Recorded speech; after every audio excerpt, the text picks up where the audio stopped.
2027 विधानसभा चुनाव के लिए भारतीय जनता पार्टी ने अपनी कमर कस ली है और ऐलान कर दिया है अपने प्रदेश अध्यक्ष का। जहां एक और इंडिया गठबंधन बिहार की हार से अभी तक उभर भी नहीं पाया है, तो इधर लखनऊ से लेकर दिल्ली तक हुई बैठकों में आखिरकार गृह मंत्री अमित शाह ने यूपी के प्रदेश अध्यक्ष पर अपनी मुहर लगा दी है। यूपी में भी बुलडोजर बाबा मुख्यमंत्री हैं, लेकिन अब यूपी की जिम्मेदारी इस बार महिला भगवाधारी को सौंपी गई है।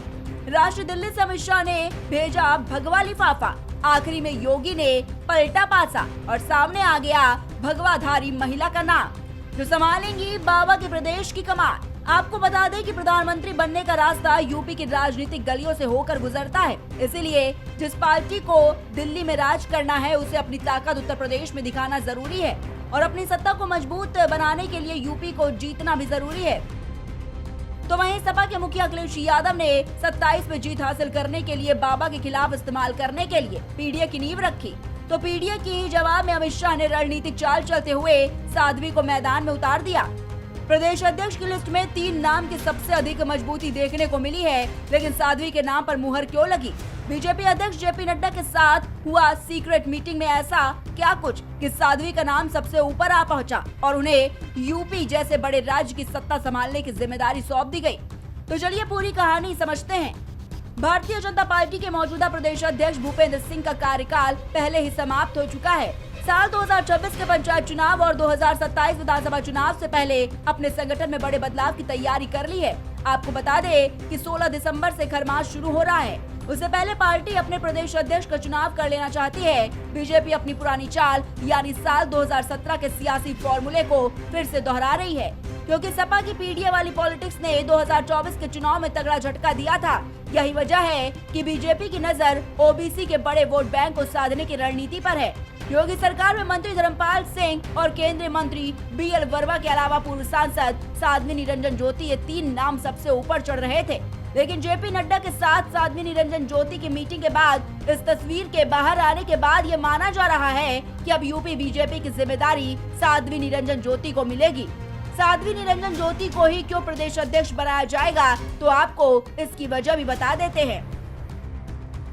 यूपी प्रदेश अध्यक्ष का नाम तय, नड्डा के साथ सीक्रेट मुलाकात लीक, शाह ने लगाई प्रदेश अध्यक्ष पर मुहर, बीजेपी की कमान संभालेंगी ये भगवाधारी, शाह ने योगी को भेजा लिफाफा, आखिरी वक्त में पलटा पासा।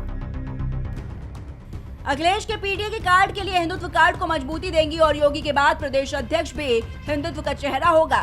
संघ कहता है कि सभी हिंदू जातियों को एक साथ लाना लक्ष्य है और इस पैमाने पर साध्वी निरंजन ज्योति बिल्कुल फिट बैठती हैं। 58 साल की साध्वी निरंजन ज्योति यूपी के हमीरपुर जिले से राम मंदिर आंदोलन दुर्गा वाहिनी में सक्रियता के बाद भाजपा में आई।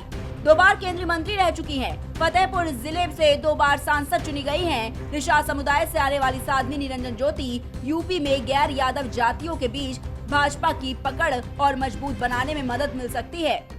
बिहार, झारखंड से लेकर हरियाणा चुनाव में पार्टी की महिला विंग को मजबूत करने में अहम भूमिका निभा चुकी हैं। वहीं साध्वी निरंजन ज्योति यूपी में महिला भगवा ब्रिगेड का अहम चेहरा है और इसीलिए अगर मुख्यमंत्री बाबा और प्रदेश अध्यक्ष साध्वी को बनाया जाता है तो इससे हिंदुत्व और सनातनी छवि और ज्यादा मजबूत होगी।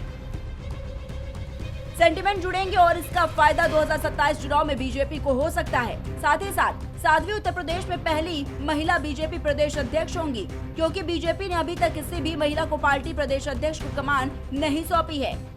बीजेपी राष्ट्रीय अध्यक्ष जेपी नड्डा से मुलाकात की तस्वीरें खुद निरंजन ज्योति ने अपने सोशल मीडिया हैंडल पर पोस्ट की और इस खास मुलाकात को शिष्टाचार भेंट बताया।